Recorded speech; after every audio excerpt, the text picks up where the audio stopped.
माल खरा वैष्णवांचा माल खरा तुर तुरा वस्तुसी भस्मदंड न लगे काठी भस्मदंड न लगे काठी तीर्थाटी भ्रमण वैष्णवांचा माल खरा तुर तुरा वस्तुसी तुका म्हणे आडकाठी तुका म्हणे आडकाठी नाही भेटी देवाचे वैष्णवांचा माल खरा वैष्णवांचा माल खरा तुर तुरा वस्तुसी ठर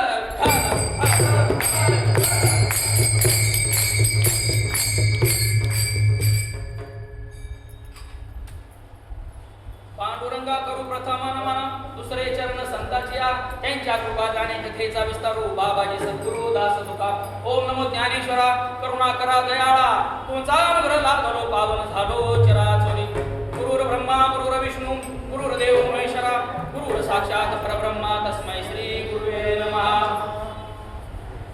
प्रस्तुत प्राप्त झालेली सेवा पारमार्थिक सेवा प्रतिष्ठानच्या सर्व गुरुवर्य सर्व साधक सर्वांना माझा साष्टांग दंडवत प्रणाम सेवेला सुरुवात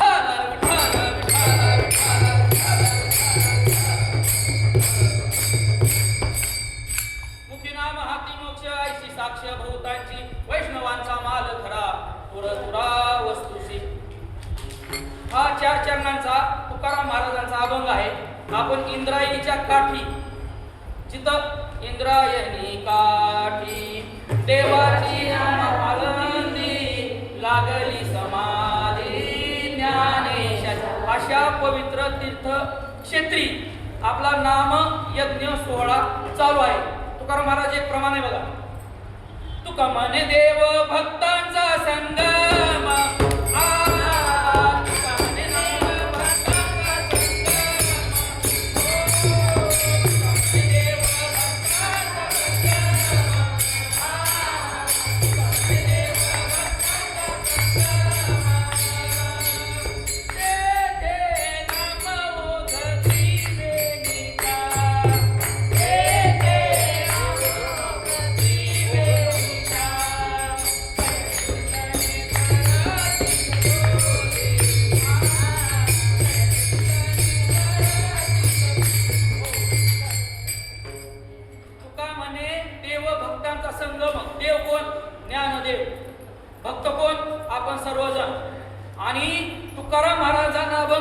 अभंग आहे आपण सेवेसाठी घेतलेला तो नामपर आहे म्हणजे नामाचा महिमा या त्रिवेणी संगम आहे. त्रिवेणी संगमावर आहे म्हणून आपण खूप भाग्यवान आहोत. आपल्या या प्रतिष्ठानने आपल्याला इथं ज्ञानेश्वरीमध्ये आपल्याला सेवा करण्याची संधी दिली. तर आता थोडं तीर्थक्षेत्राचा महिमा आहे. तीर्थक्षेत्र आहे. तीर्थक्षेत्राविषयी थोडंसं आळंदी हे गाव पुण्यभूमी टावं. तर ज्यावेळेस मुक्ताबाई ज्ञानेश्वराला मांडे खाण्याची इच्छा झाली आणि फक्त एक खापर घेतलं एका दुकानातून आणि ती निघाली पाण्यात धुण्यासाठी आणि विसोबा खेचत आले आणि त्यांनी तिच्या कमरत लाद घातली. ज्ञानेश्वर महाराज भिक्षा मागून येत होते आणि ज्ञानेश्वरांनी मुक्ताबाईला धरलं आणि ओरडले का हो काका का मारता आम्हाला आमचे आई वडील आणि आमच्या आई वडिलांनी आमच्यासाठी त्या नदीत देहांत प्रायश्चित्त घेतलेलं नाही. तुम्हाला मारता तुम्ही आम्हाला मारता. आम्हाला साधी खाण्याची इच्छा झाली तर तुम्ही खाण्याची इच्छा सुद्धा पूर्ण करू शकत नाही. म्हणजे आम्हाला काय खायचं काय नको हे ठरवायचं सुद्धा तुम्ही ठरवणार का? तुकाराम महाराजांनी या अभंगात नामाचा महिमा वर्णन केला आहे आणि नाम हे ज्ञानेश्वर महाराजाला कसं साधतंय त्याचं आपण वर्णन करतोय. मुक्ताबाई म्हणते आम्हाला जर विचारून खायचं असेल तुम्हाला तर मग आम्हाला जगण्याचा आमचा काय अर्थ आहे आम्हाला. ज्ञानेश्वर महाराज म्हणतात विसोबा काका आम्हाला मारू नका. आम्ही परत या इंद्रायणीच्या काठी येणार नाही. आम्ही तुम्ही सांगाल तसं वागू. आम्हाला फक्त मारू नका. इतकी नम्रता ज्ञानेश्वर महाराजांनी फक्त रागाने बघितलं असताना तर अख्खं ब्रह्मांड जमून गेलं असतं. परंतु त्यांची एवढी नम्रता एवढी दयाभाव एवढी क्षमाशीलता आणि अखंड ब्रह्माचं अखंड विश्वाचं ज्ञान त्यांच्यामध्ये सामावलेलं आहे. नवे ज्यांनी सर्व विश्वासाठी हे पसायला मागितलेलं आहे अशा ज्ञानदेवांच्या भावनेने अशा देवांच्या नम्रतेने शांततेने दयेने आणि प्रेमाने ओतप्रोत होऊन आपले सर्वात्मक प्रतिष्ठान पारमार्थिक प्रतिष्ठान यांच्या प्रेरणेने प्रेरित होऊन हा आपला सर्वांनी केलेला खटाटोप आहे. आणि या ज्ञानेश्वरांच्या नम्रतेमुळे कार्तिकी इथे आषाढी पंढरपुरात आहे. कार्तिक फक्त ज्ञानेश्वर महाराजांच्या नम्रतेमुळे आहे.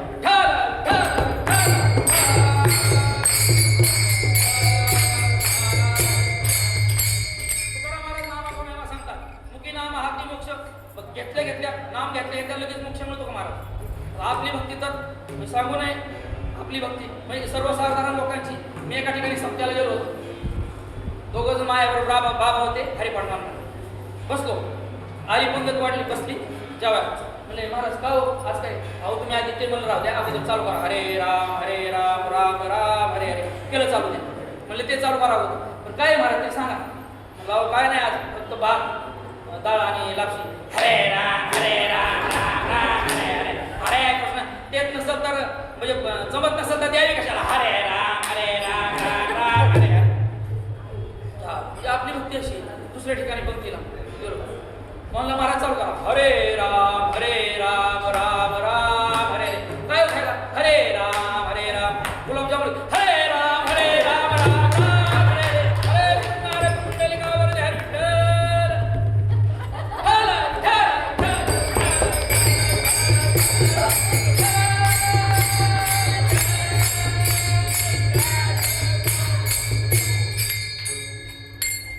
आपली भक्ती. तुकाराम महाराजांनी या अभंगात मोक्ष सांगितलेला आहे. मोक्ष मिळतो कधी? भक्तीनं आणि आत्मज्ञानाने. आता सोगर महाराजांनी व्याख्या शिकवलेली आहे आपल्याला मोक्षाची. मोक्षाची व्याख्या काय आहे? ब्रह्म आणि आत्मा यांच्या ऐक्यतेची जी अपरोक्ष ज्ञान आहे, म्हणजे प्रत्यक्ष अनुभवलेलं जे ज्ञान आहे ती मोक्ष. मग भक्ती आणि आत्मज्ञानाद्वारे मिळतो तो मोक्ष. भक्ती आणि आत्मज्ञानाची जी उच्च अवस्था आहे त्याला मोक्ष म्हणतात. ज्ञानेश्वर महाराज म्हणतात हे जाणून या जे का ज्ञाने आत्मारामो देखता तेची मोक्ष अवस्था सहजे होय. हे जाणून म्हणजे काय? भक्ती ज्ञान कुठलं? आत्मज्ञान. आता आत्मज्ञानाच्या म्हणजे ज्ञानी लोकांच्या किती पायऱ्या आहेत? 7 आहेत विचार चंद्रोदयामध्ये. पण पहिलं मला सांगायचंय हे जे ज्ञानेश्वर महाराज आहेत ना यांच्याविषयी थोडंसं बोलायचंय. ज्ञान हा शब्द सुद्धा लागतो. ज्ञानेश्वर महाराजांच्या चरणापुढे ज्ञान, भक्ती, वैराग्य, दया, क्षमा हे शब्द सुद्धा लागतात. एवढी त्यांची उंची आहे. आणि आज आपल्याला काल त्यांचं दर्शन घडलं. आज आपण प्रदक्षिणा घातली. आपण भाग्यवान आहोत खूप.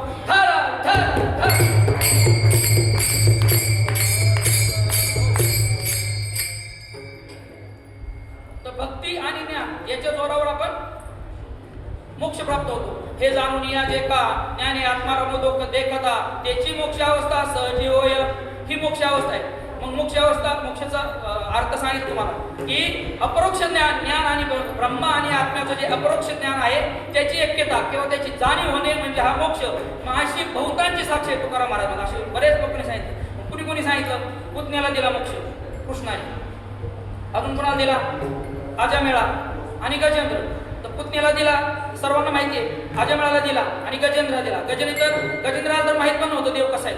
कमी बाकीच्या लोकांनी पुतणीने यांनी पाहिलं तरी होतं वा समजा, किंवा अजामेळाने पाहिली होती मूर्ती वगैरे. तर गजेंद्राला एवढं ज्ञान पण नव्हतं. त्याने तर निराकाराची भक्ती केली. त्याने फक्त स्तुती केली निराकाराची. निराकाराची स्तुती 1-2 मिनिटात सांगतो. जे विश्वाचे मूळ कारण आहेत, सर्वांच्या हृदयात पुरुष रूपात विराजमान आहेत, ज्यांच्यामुळे या जगात चैतन्याचा विस्तार होतो, ज्याच्यामुळे या जगात चैतन्याचा विस्तार होतो, तेच जगाचे सर्वस्व कारण आहेत. प्रळयाच्या वेळी लोक आणि लोकपाल यांचा संपूर्ण नाश होतो, परंतु अनंत परमात्मा त्याहून परे विराजमान असतात. त्याच प्रभूंनी माझे रक्षण करावे. ज्यांच्या परम मंगलमय स्वरूपाचे दर्शन करण्यासाठी महात्मे जगातील सर्व आसक्तीचा त्याग करून वनात जाऊन अखंड भावाने ब्रह्मचर्य व इतर व्रताचे पालन करतात, तेच आपला आत्मा सर्वांच्या हृदयात विराजमान होऊन स्वाभाविकच सर्वांचे कल्याण करतात. त्याच मुनीच्या सर्वस्व भगवंतांनी मला मदत करावी. हे भगवंत कसे?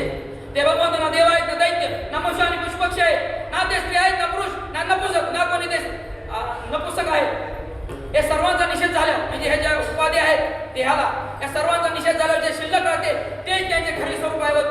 तेच सर्वस्व आहेत. त्याच भगवंताने मला मदत करावी.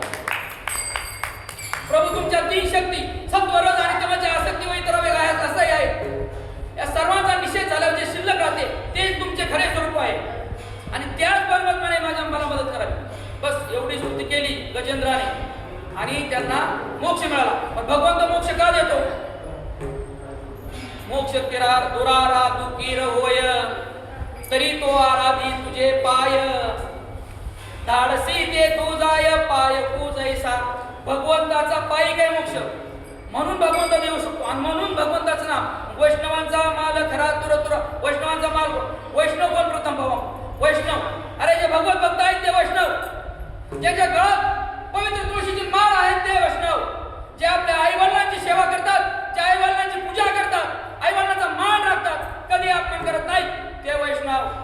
जे गुरूंचं ऐकतात, गुरूंची सेवा करतात ते वैष्णव, जे दुसऱ्यांची मदत करतात ते वैष्णव, ज्यांच्या हृदयात राम आहे ते वैष्णव, जे क्षमाशील आहेत, देवरेशील आहेत, संयमी आहेत व ज्यांच्या हृदयात दया आहे ते वैष्णव.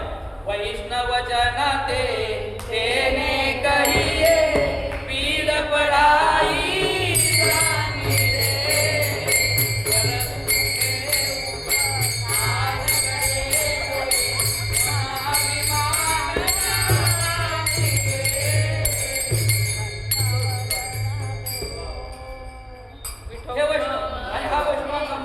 नामरूपी आहे आणि तो त्याला खूप लगेच आहे नाम.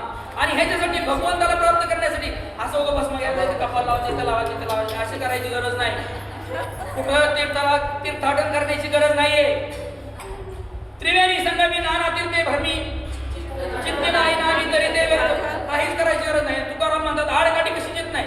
जर तुम्ही भगवंताचं नाम आत्मीयतेने घेतलं तर आडकाठी घेत नाही. फक्त एक उदाहरण सांगतो आडकाठीचं आणि लगेच आपण सांगतो. आम्ही लहान होतो शाळेत, म्हणजे सगळीच लहान असतो शाळेत असतात. मी लहान होतो शाळेत, हे कळत नाही लोकांना म्हणून सांगावं लागतं. काय काय लोक मी लहान असताना शाळेत असतो म्हणलं गेले हसतात, पण तुम्हाला सांगावं लागतं सगळे लहान असताना शाळेत असतात. त्यावेळेस म्हणजे 10वी 11वीला असतात आणि एक सर होते विनोदी स्वभावाचे आणि ते थोडं विनोद करायचे. विनोद केले का वयात आलेले तरुण वयाचे पोरगे असे असतात. पण आमच्या वर्गात एक विचित्र विद्यार्थी होता. सगळ्यांचं हसून झालं, सरांनी शिकवाई फळ्याकडे तोंड केलं. What is this? This is that. Laughing. What is this? This is that. म्हणजे लेट करणं म्हणजे आडकाठी आहे ना, शिकवण्यात आडकाठी. आपले साधक सुद्धा कुणी येतो, आपण क्लासला जॉईन होतो, कोण 6वाला, कोण 29ला, कोण 25ला. मग महाराज काय शिकवतात आपल्याला, थोडं शिकवलेलं मागं रिव्हिजन घेतात, लगे लेफ्ट म्हणा, परत येणार, मध्येच फोन करणार. म्हणजे आडकाठी आणतात असं नाही मला म्हणायचं, पण ती लिंक तर होते ना. म्हणजे तुका म्हणे आडकाठी मे भेटी देवाचे, अशा आडकाठी जर निश्चिमतेने देवाचं नाव घेतलं आत्मीयतेनं तर अशी आडकाठी येत नाही. तुकाराम महाराज सांगतात